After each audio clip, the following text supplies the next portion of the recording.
Jokic, the reigning MVP, he claimed 62 of the 100 first-place votes in the third and final iteration of ESPN's MVP straw poll, jumping way ahead, I think it's fair to say, of Joel Embiid with 29 first-place votes, and then Giannis Antetokounmpo with 9 votes. And just a reminder, in this straw poll, our ESPN reporter Tim Bontemps, he simulates the MVP voting.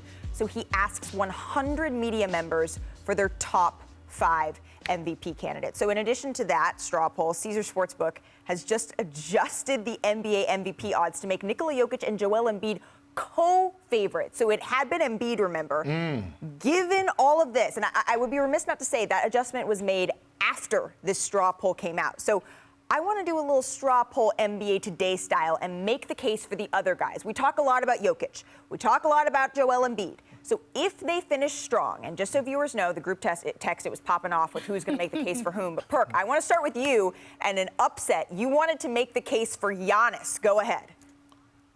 I do, because I feel like we're getting bored with Giannis and his dominance, right? This is a guy that's averaging 29, 11, and 6, almost 7 assists. And when we look at Giannis, yes, he has Drew Holiday and Chris Middleton, which makes it even more impressive because he's able to go get those numbers when he still have 2 all-star caliber players playing alongside of him. And I think we're taking him for granted like we did LeBron James when he was making those runs in the Eastern Conference and he could have won multiple MVPs. It's the same case for Giannis. The Bucks are still at one of the best teams in the Eastern Conference, and they have been flying under the radar, and Giannis has gotten better.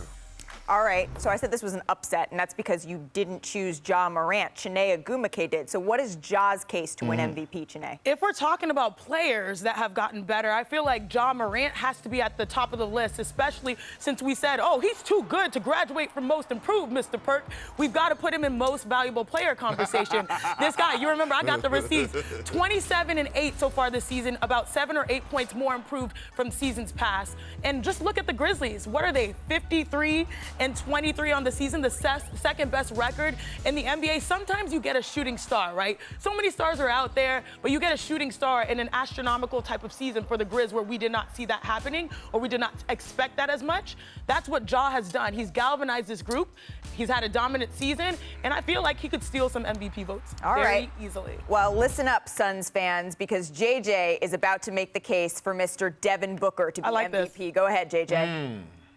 The easy answer here is he's the leading scorer on the best team, but it's really, really much deeper than that. He's the 10th player to average at least 25, 5, and 5 on a team with a winning percentage of 800 or better.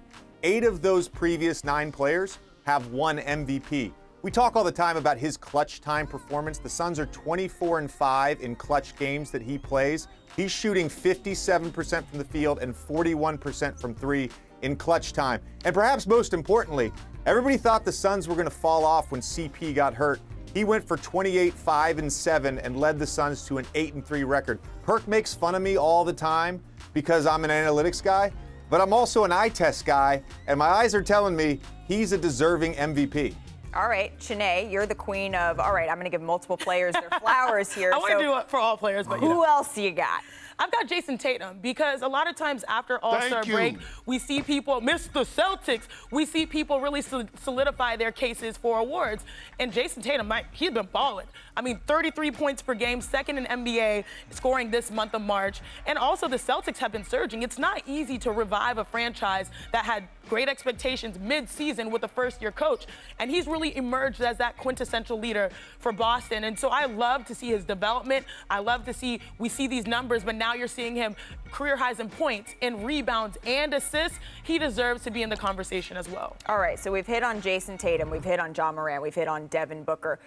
Obviously, Giannis, Jokic, Joel Embiid. But what about Luka Doncic? And for me, this is the 3-prong reason as to why he should be in the MVP conversation. Number 1, he does it all. Luka is the only player in the league right now to average 25, 8, and 8. Number 2, he carries this team, and this is what we talk about with Nikola Jokic. This is what we talk about with Joel Embiid when he didn't have Ben Simmons. He is second in the NBA in usage rate. That's behind only Joel Embiid. And reason number 3, he impacts winning. When he is on the court, the Mavs win 66% of their games. If you take him off of the floor, it is just not the same team. So because he's able to put this team on his back, I know that the Mavericks, they still have something to prove in the postseason. This is a regular season award, and Luka Doncic is absolutely deserving of being in that conversation. What do you think, Chene? Oh, I agree. I just love them. I feel like we Oprah today. You get an MVP. You get an MVP. You get an MVP. I think there are a number of deserving candidates. It's going to be really interesting to see how those votes oscillate, down the stretch. Go ahead, Perk. You know what I find? You know what I find crazy is that when we look at the MVP conversation right now, and we look at all the MVP candidates and the guys that's supposed to be in the conversation that we consider to be in the conversation, guess what?